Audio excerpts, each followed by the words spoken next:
जय श्री राम मित्रों।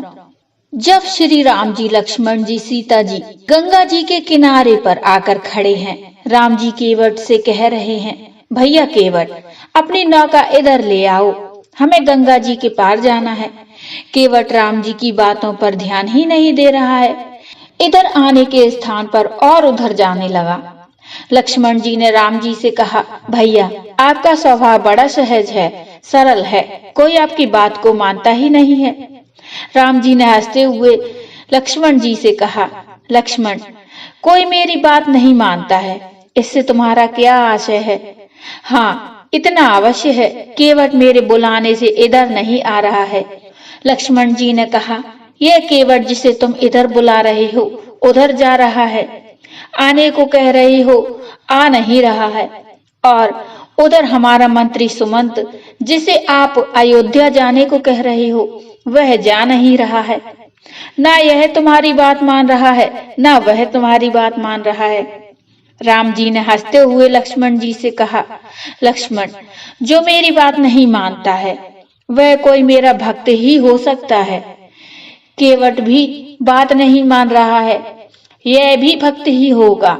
लक्ष्मण जी ने कहा, यदि भक्त होता तो तुरंत चलकर आता, आपकी बात मान लेता। राम जी ने हंसते हुए कहा, लक्ष्मण, जब किसी दुकानदार का सुबह सुबह मुहूर्त खराब हो जाए, कोई उधार मांगने वाला आ जाए, तब उसे लगता है आज मुहूर्त खराब हो गया, प्रारंभ से ही ऐसा ग्राहक आ गया, शायद आज दिन भर जितने भी आएंगे सब ऐसे ही आएंगे। राम जी ने कहा, ऐसा ही मेरे साथ हुआ है। वनवास केवल मुझे हुआ था, न तुम्हें वनवास हुआ, न श्री जानकी जी को वनवास हुआ। और मैंने तुम दोनों से कहा था, यही अयोध्या में रहो, माता पिता की सेवा करना। तुम दोनों ने मेरी आज्ञा नहीं मानी।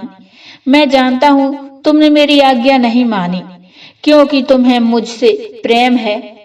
मैं तभी समझ गया मुहूर्त खराब हुआ है। अब रास्ते में जितने मिलेंगे सब ऐसे ही मिलेंगे। बस यही समझ लो, तुमने मेरे प्रति प्रेम होने के कारण मेरी बात, मेरी आज्ञा का पालन नहीं किया, और यह केवट भी मेरी आज्ञा का पालन नहीं कर रहा है, तो यह भी कोई मेरा भक्त ही होगा। लक्ष्मण जी और सीता जी राम जी की बातें सुनकर नीचे गर्दन करके मंद मंद मुस्कुराने लगे। लक्ष्मण जी ने कहा, ठीक है भैया, अब केवट से आप ही बात कीजिएगा। राम जी ने फिर केवट को आवाज लगाई, केवट भैया, अपनी नौका इधर ले आइए। केवट कहने लगा, प्रभु, मैं नौका लेकर नहीं आऊंगा। मैं जानता हूँ आपको मेरी नौका में बिठाना मतलब मेरे लिए बहुत बड़ी मुसीबत खड़ी करना है। मैं जानता हूँ आपके पांव में जादू है।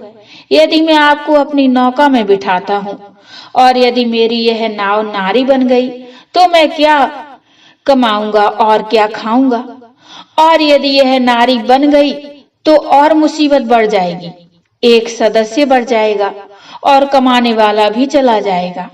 बहुत परेशानी है, घर भी जाने का नहीं रहा। यदि घर जाता हूँ और यदि यह नौका नारी बन जाती है तो मेरे घर में पहले से जो मेरी पत्नी है वह तो यही समझेगी कि नौका बेचकर इन्होंने दूसरी पत्नी ले आए हैं। संकट बहुत बढ़ जाएगा भगवान, मैं नौका लेकर नहीं आ सकता, मुझे क्षमा करें।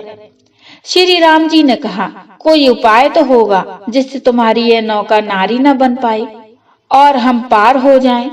केवट कहने लगा, एक उपाय है प्रभु, यहाँ से थोड़े आगे नीचे की ओर घाट पर घुटने घुटने पानी है, चाहो तो वहां से पैदल चलकर भी पार हो सकते हो। राम जी ने कहा, तो फिर हमें वह स्थान दिखला दीजिए, हम वहां से पैदल ही पार हो जाएंगे। केवट कहने लगा, वाह प्रभु, अभी सुबह सुबह का समय है, बस इसी में कुछ कमाई हो जाती। यदि मैं वह स्थान आपको चलकर दिखला दूंगा तो सब लोग वहीं से पैदल ही पार हो जाएंगे, फिर मेरी नाव में कौन बैठेगा? मेरा तो बहुत बड़ा नुकसान हो जाएगा, मेरा तो धंधा ही मारा जाएगा। हाँ, इतना अवश्य है, आप लोग संध्या समय तक यहीं ठहर कर प्रतीक्षा करो। संध्या समय जब घाट पर कोई नहीं रहेगा तब मैं चुपके से आपको वह स्थान दिखला दूंगा। तुम फिर वहां से जैसा उचित जानो वैसा कर लेना। और फिर दूसरा उपाय तो यही है कि मैं अपने हाथों से आपके चरणों को मल मल कर धोऊंगा। धोने के बाद उस जल को पी कर देखूंगा, कहीं जादू टोना नहीं निकला। जल पी लेने पर मुझे कुछ नहीं हुआ, तब मैं तुम्हें नौका में बैठाऊंगा। राम जी ने कहा, भैया, हमारे पांव में कोई जादू टोना नहीं है, हम भी साधारण व्यक्ति हैं। विश्वास नहीं है तो हमारे चरण धो सकते हो, चरण पकड़ सकते हो। केवट ने कहा, ऐसे नहीं प्रभु, आपको चरण धोने का कहना पड़ेगा। श्री राम जी कहने लगे, भैया, हमारे चरण तो कई लोगों ने बिना हमसे पूछे ही पखारे हैं, हमें कोई बुरा थोड़े ही लगता है। केवट कहने लगा, जिन्होंने बिना पूछे आपके चरण पखारे हैं, धोए हैं, उनकी कोई अपनी गरज रही होगी। मुझे आपसे कोई गरज नहीं है। गंगा पार आपको जाना है, मुझे नहीं। आपको मुझे यह आदेश करना होगा कि आओ हमारे चरण धो, तब मैं आकर आपके चरणों को धोऊंगा। केवट इस तरह राम जी से संवाद कर रहा है। भगवान का भक्त एक ऐसा होता है जो भगवान को अपने इशारों पर नचा सकता है। भगवान भी अपने भक्तों के वश में रहते हैं। केवट भी जान रहा था कि यह भगवान है, और केवट भगवान का बहुत बड़ा भक्त था। 3 जन्मों की साधना के पश्चात उसे यह अवसर मिला था। केवट कहने लगा, प्रभु, आपके चरणों में जादू है।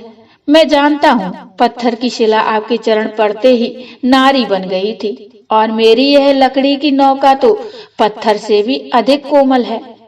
छुअत शिला भई नारी सुहाई, पाहन तैन काठ कठिनाई। यह तो अति शीघ्र नारी बन जाएगी। मुझे क्षमा करो सरकार, मैं आपको पार नहीं उतारूंगा। तो बोलो, जय श्री राम। मित्रों, इस प्रसंग में बस इतना ही। इससे आगे का प्रसंग अगली वीडियो में अवश्य लेकर आएंगे। यह केवट का प्रसंग बड़ा ही रोचक और भावपूर्ण है। आपको कैसा लगा मुझे कमेंट में बताइए। कमेंट में जय श्री राम अवश्य लिखिए। प्रसंग अच्छा लगा हो तो लाइक करिए और चैनल को सब्सक्राइब कर लीजिए। मिलते हैं इससे आगे का प्रसंग लेकर, तब तक के लिए जय श्री राम।